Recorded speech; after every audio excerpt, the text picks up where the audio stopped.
बढ़ाने के लिए ध्यान भटका रहे हैं ना। तो स्टेटमेंट दिया है भाई, स्टेटमेंट दिया ना, उस पर चर्चा करनी चाहिए उनको। और अगर ऐसा कुछ था प्रमाण लेकर आए उसका। लेकिन जो दुनिया में नहीं है, 20-25 साल 30 साल पुरानी बात कर रहे हैं आप, ऐसे आरोप लगा देंगे किसी के ऊपर, ये गलत है। वो तो आज आप क्राइसिस में आ गए हैं, आप अपनी जान छुड़ाने के लिए इधर उधर की बातें कर रहे हैं, और क्या प्रमाण है किसी के पास? ना तो भैरव सिंह जिंदा है, ना माधव साहब जिंदा है। लेकिन इस प्रकार की बातें बोलना एक बड़ा गैर जिम्मेदाराना बयान है।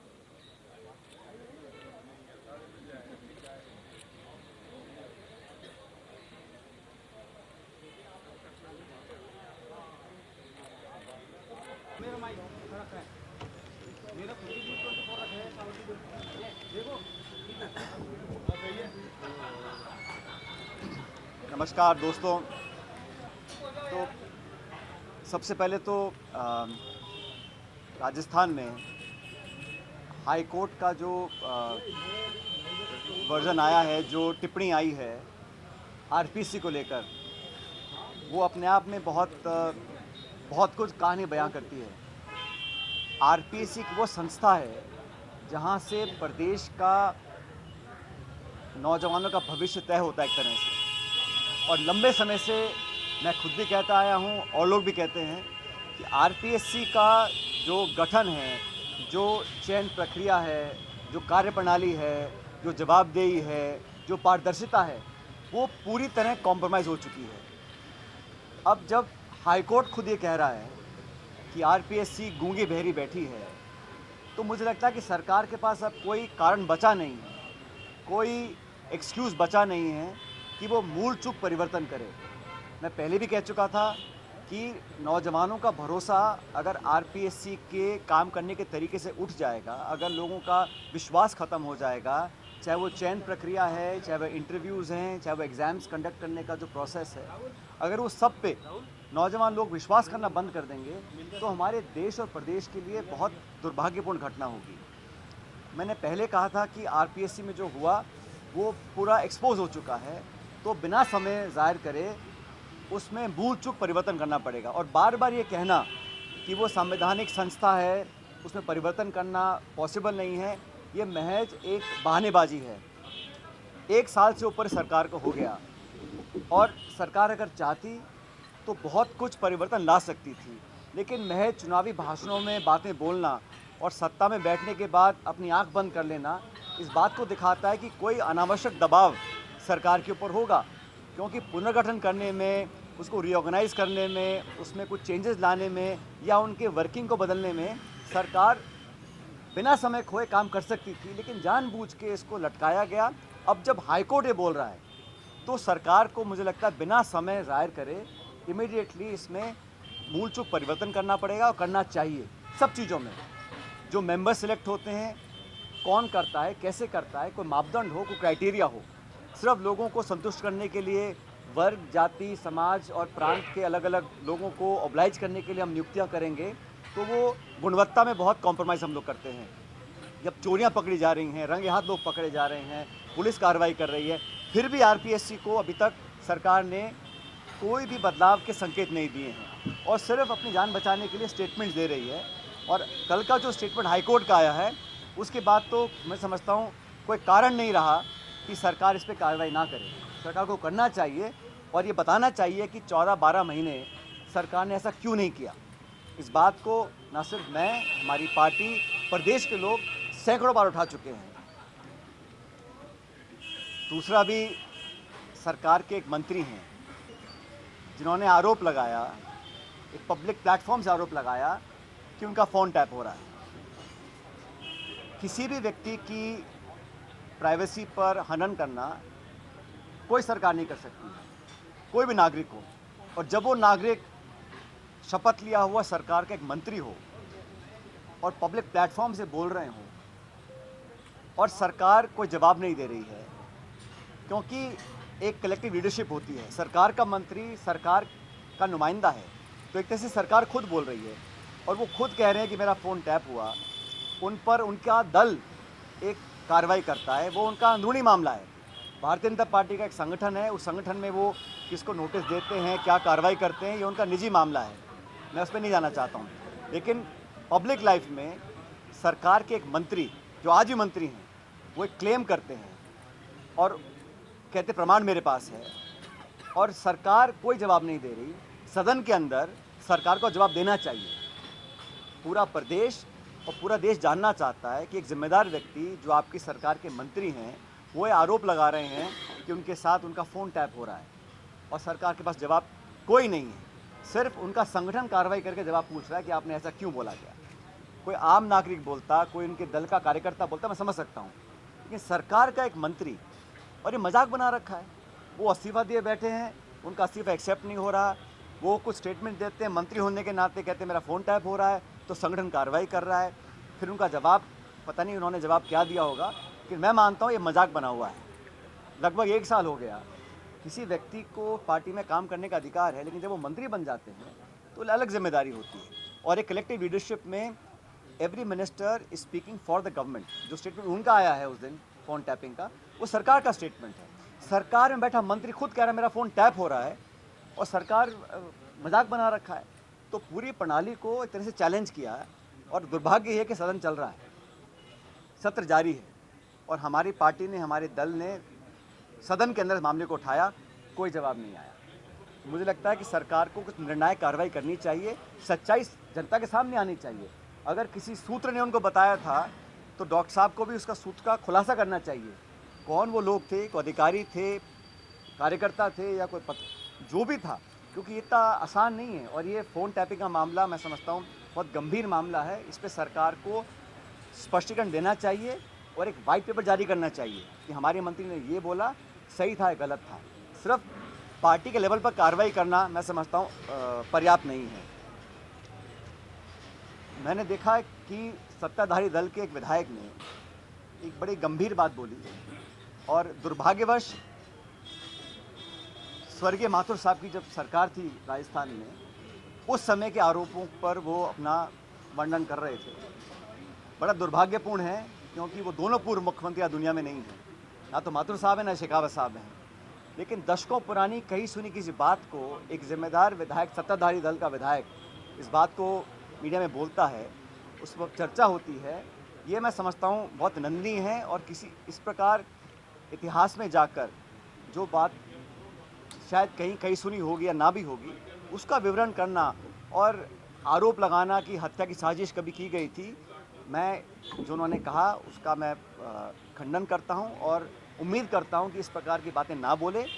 किसी भी स्वर्गीय नेता को या कांग्रेस की पिछली सरकारों को इस प्रकार दोषी बनाना बिना तथ्य के, बिना प्रमाण के, ये दिखलाता है कि आप ध्यान डिफ्लेक्ट करना चाहते हैं। आप डॉक्टर किरोड़ी मीणा जी के फ़ोन टैपिंग के प्रकरण से ध्यान डाइवर्ट करने के लिए इस प्रकार के आरोप लगा रहे हैं कि मारने की साजिश की गई थी, एनकाउंटर की साजिश की गई थी। ये सब हवाई बातें हैं, और इसका कोई इसमें तथ्य नहीं है। और इसमें समझता हूँ इसमें भारतीय जनता पार्टी को स्पष्ट करना चाहिए कि विधायक महोदय ने जो बोला है, क्या उस बात से वो सहमत हैं। अगर हैं तो तथ्य लाने चाहिए, नहीं तो माफ़ी मांगनी चाहिए। अभी जो ERCP की पहली योजना थी, उसका MOU साइन किया गया, वो प्रकाश में आया है, और उसमें ये कहा गया कि जो पहले राजस्थान का कोटा था पानी का, सिंचाई का, उद्योग के इस्तेमाल का और पीने के पानी का, उसमें इजाफा किया गया है। और आज एक खबर छपी अखबार में कि पहले से कम पानी हमको प्राप्त होगा राजस्थान को, और उसमें भी आशंका ये है कि जो रिचार्ज वाटर है, जितना मध्य प्रदेश रिचार्ज करेगा वो 47 MCM है, और राजस्थान में अनुमान लगाया कि 522 MCM हम रिचार्ज करेंगे। तो ये तुलनात्मक दृष्टि से इम्प्रैक्टिकल लगता है। तो इस तरह आंकड़ों को बढ़ाकर लोगों को भ्रमित किया जा रहा है। सरकार को स्पष्ट करना चाहिए सदन के अंदर कि जो MOU साइन किया था, उसमें जो आपने आंकड़े दिए हैं राजस्थान के शहर के पानी के, उसकी पूर्ति कैसे करेंगे आप। कुछ इसमें जो गुणा भाग किया है वो काल्पनिक है, इसलिए सरकार को जवाब देना चाहिए कि जो पहली परिकल्पना थी ERCP के निर्माण में, उसमें राजस्थान का जो हिस्सा था उसमें पहले तो आपने कम आंका है, और जो आंका भी है उसको अगर आप ऐड करेंगे तो वो तुलनात्मक दृष्टि से वो गले नहीं उतरता है। इसलिए सरकार को इस पर जवाब देना चाहिए। सदन चल रहा है, उस पर आके खुल के बोलना चाहिए। आप सभी जानते हैं कि गढ़साना में सिंचाई के पानी को लेकर आंदोलन चल रहा है, और उस क्षेत्र के लोगों की पुरानी मांग है कि हमको और पानी दिया जाए फसल की सिंचाई के लिए। मुझे लगता है सरकार ने अभी तक उसको गंभीरता से नहीं लिया। और गरसाना वो इलाका है जहाँ बहुत पहले और कई लंबे समय से पानी को लेके कई आंदोलन हुए हैं, कुछ आंदोलन उग्र भी हुए थे और वहाँ दुर्घटना भी हुई थी। तो समय का ध्यान रखते हुए सरकार को तुरंत प्रभाव से वहाँ के किसानों को राहत देने के लिए पानी छोड़ने की व्यवस्था बिठानी चाहिए, चाहे उसके लिए उनको जो भी करना पड़े। लेकिन ये मांग जो है मैं समझता हूँ वाजिब मांग है और किसान अपनी मांग लेकर सड़कों पे कई दिनों से आंदोलित हैं, उसका सरकार को संज्ञान लेकर कार्रवाई करनी चाहिए। और अभी आपने दिल्ली में देखा होगा मणिपुर के मुख्यमंत्री जिनका अचानक दिल्ली बुला के इस्तीफा लिया गया। जब मणिपुर में हिंसा चल रही थी, जब एक तरह से सिविल वॉर वहाँ चल रहा था, हजारों लोगों को वहाँ पर पीड़ित किया गया, हत्याएं हुई, बलात्कार हुआ, शोषण हुआ, और उस समय स्थिति को संभालने के लिए अगर मुख्यमंत्री का इस्तीफा लिया जाता तो शायद वहाँ के लोगों को इतना नुकसान नहीं झेलना पड़ता। लेकिन अब जब उनकी सरकार जाने का खतरा था, नो कॉन्फिडेंस मोशन सदन में आने वाला था, तो सिर्फ सत्ता और कुर्सी बचाने के लिए उनका इस्तीफा लिया गया। हिंसा से लोगों को बचाने के लिए, बलात्कार और मौत से लोगों को बचाने के लिए उनका इस्तीफा नहीं लिया गया। तो भाजपा का जो सोच है वो कुर्सी सत्ता बचाने के लिए है, कैसे हमारी सरकार बची रहे। मुख्यमंत्री की कुर्बानी देनी थी तो उस समय देनी चाहिए जब लोग मांग रहे थे। मणिपुर में जो हिंसा हुई हम सब देखे, हम लोगों ने क्या लोगों के साथ वहाँ हालात किए, एक तरह से वहाँ सिविल वॉर चल रहा था, तब उनका इस्तीफा नहीं लिया। लेकिन जब उनको पता था कि विश्वास खो चुके हैं और सदन में सरकार गिर सकती है, उनका इस्तीफा ले लिया। तो दिखलाता है कि भारतीय जनता पार्टी सिर्फ सत्ता में रहने के लिए कुछ भी कर सकती है, और ये बात देश के हर प्रांत में लागू होती है। भारतीय जनता पार्टी को, प्रधानमंत्री जी को मणिपुर जाने का समय नहीं है, लेकिन सरकार बचाने के लिए वो हर हथकंडा अपनाने को तैयार है। तो ये भी उनका एक जो दूसरा चेहरा है वो जनता ने आज देश में आज देखा है। दिल्ली में चुनाव संपन्न हुए और हमारी पार्टी का परफॉर्मेंस बहुत अच्छा नहीं रहा, कि मैं सिर्फ इतना कहना चाहता हूँ कि हम लोग वहाँ चुनाव लड़े थे अपनी पुरानी ज़मीन तलाशने के लिए। आप सब जानते हैं कि दिल्ली में लगातार 3 बार हमारी सरकार रही और दशकों से वहाँ पार्टी का बड़ा जनाधार रहा। पिछले कुछ चुनावों में हमने जीत पाए थे, लेकिन ये हमारी पार्टी का एक अधिकार है कि हम खोई हुई अपनी जो मजबूती थी, अपनी जड़ें हैं, उसको मजबूत करें। उसका परिणाम ये रहा कि वहाँ पर जो राज्य सरकार थी उसमें तब्दीली हुई है और आम आदमी पार्टी चुनाव हार गई। लेकिन हम लोग चुनाव लड़े थे खुद की जीत के लिए, हम चुनाव लड़े थे अपनी जो पुरानी हमारी स्थिति वहाँ उसका पुनर्निर्माण करने के लिए। भविष्य में भी हमारा वोट लगभग 30% बढ़ा है पिछली बार से, तो उसमें हम और काम करेंगे और आने वाले हर चुनाव में हम सबको साथ लेकर चलेंगे। मैं इतना स्पष्ट करना चाहूँगा, जहाँ तक इंडिया अलायंस की बात है, इंडिया अलायंस का गठबंधन लोकसभा चुनावों के लिए एनडीए के विरोध में किया गया था। जो संकट देश के ऊपर था उसको ध्यान में रखकर कांग्रेस तमाम दलों के साथ मिलकर एक गठबंधन तैयार किया था। वो इंडिया अलायंस आज भी मजबूत है। जिन मुद्दों के साथ हमने उसका निर्माण किया था वो आज भी मौजूद है और इंडिया अलायंस मजबूती से चुनाव लड़ेगा। आने वाले हर राज्य के जो चुनाव होंगे वहाँ अलग परिस्थितियाँ बनती हैं, लेकिन पैन इंडिया लेवल पर कांग्रेस पार्टी और इंडिया अलायंस की जो एक हमारा इकट्ठा आना था, वो मुद्दे आज भी मौजूद हैं और इंडिया अलायंस मजबूती से आगे काम करता रहेगा। जब अलायंस में अलग अलग दल होते हैं, हर राज्य में कहीं उपचुनाव है, कहीं राज्य के चुनाव हैं, तो राज्य की स्थिति को देखते हुए अलग अलग पार्टी निर्णय करती हैं। मैं नहीं मानता हूं कि जो चुनाव जैसे हरियाणा में चुनाव हुए वहाँ हम लोग अलग अलग लड़े थे और दिल्ली में हम लोग अलग अलग लड़े थे, लेकिन जो चुनाव लोकसभा के थे उसमें हम सब मिलकर लड़े थे। मुझे लगता है उसमें कोई बदलाव नहीं आएगा।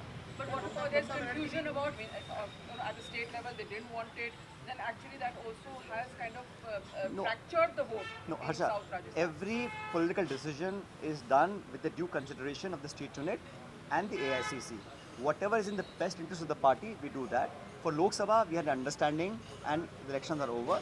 For the by-election, it's a totally different landscape and we had to do what the party in the state unit wanted to do, but that was in consultation with the AICC. So I'm saying a by-election or a state election is not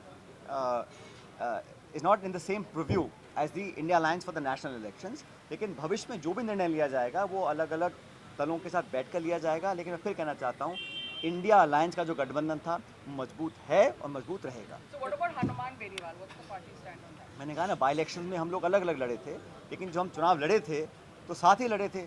उसका परिणाम यह है कि भाजपा 11 जगहों पर चुनाव हारी थी, तो वो मजबूती का परिचय हम लोगों ने दिया था और लोकसभा चुनाव में जब भी चुनाव होंगे हम सब मिलकर चर्चा करेंगे कैसे करना है। I am saying that when a sitting minister, please understand, it is not an allegation of the opposition, it's not an allegation of an ordinary party worker or a citizen of the state. That itself is very severe and a very grave offense. But if a sitting cabinet minister has on record made that allegation that his phone is tapped, a mere organizational notice does not justify the action that should have been taken. It's a very grave offense, especially uttered and on public said by a cabinet minister, sitting cabinet minister. भाई विपक्ष के लोग आरोप लगा, मैं समझ सकता हूँ, लेकिन सिटिंग मिनिस्टर बोल रहे हैं और बजाय सरकार को कार्रवाई करे संगठन नोटिस दे रहा है, उनको जवाब मांग रहा है. That does not justify the action that is required to be done. And phone tapping is a serious offence. Any such incident now और before should be absolutely transparently investigated and anyone found guilty, any leader, any party member, any officer, any police officer, जो भी है, अगर किसी ने कुछ गलत किया है तो उसका आना चाहिए. कहा कि हर सरकार ने पहले ये कहा था, सरकार के मंत्री ने कहा था कि न्याय जांच होनी चाहिए, मैंने भी मांग की थी. अगले दिन कहा था कि वहाँ पर जो एट्रॉसिटीज़ हुई हैं उसकी न्यायिक जांच हो. प्रशासनिक या पुलिस की जांच से सच्चाई सामने नहीं आएगी. न्यायिक जांच नहीं कराई, इसका मतलब है सरकार नहीं चाहती कि वहाँ न्याय हो. अगर किसी के साथ गलत हुआ है, घरों में घुसे हैं, लोगों को मारा है, उनके सामान जला दिए, सब कुछ किया है, दिन छिपने के बाद किया है, जब जांच ही नहीं हो रही है तो न्याय कैसे मिलेगा? और सरकार की कोई मंशा न्याय देने की है भी नहीं. अगर होती तो बहुत पहले जांच के ऑर्डर हो जाते और दूध तो दूध पानी का पानी हो जाता. सचिन जी, आपका मन था तो आप एक मापदंड तय करते, जनसंख्या का, भूगोल का, प्रशासनिक मापदंड, ताकि एक क्राइटेरिया बनता. मनमाने तरीके से आपने इनको संभाग खत्म कर दिया, जिला खत्म कर दिया और जवाब देने को तैयार नहीं है. अगर आप एक फ्रेमवर्क बनाएंगे, उस क्राइटेरिया के आधार पर आप जिलों को रखें या निरस्त करें, बात समझ में आती है. मनमाने तरीके से आप जिला शक्ल देख के हाँ या ना कर रहे हैं, ऐसे नहीं चलता है. तो सरकार को जवाब देना पड़ेगा. Thank you ji.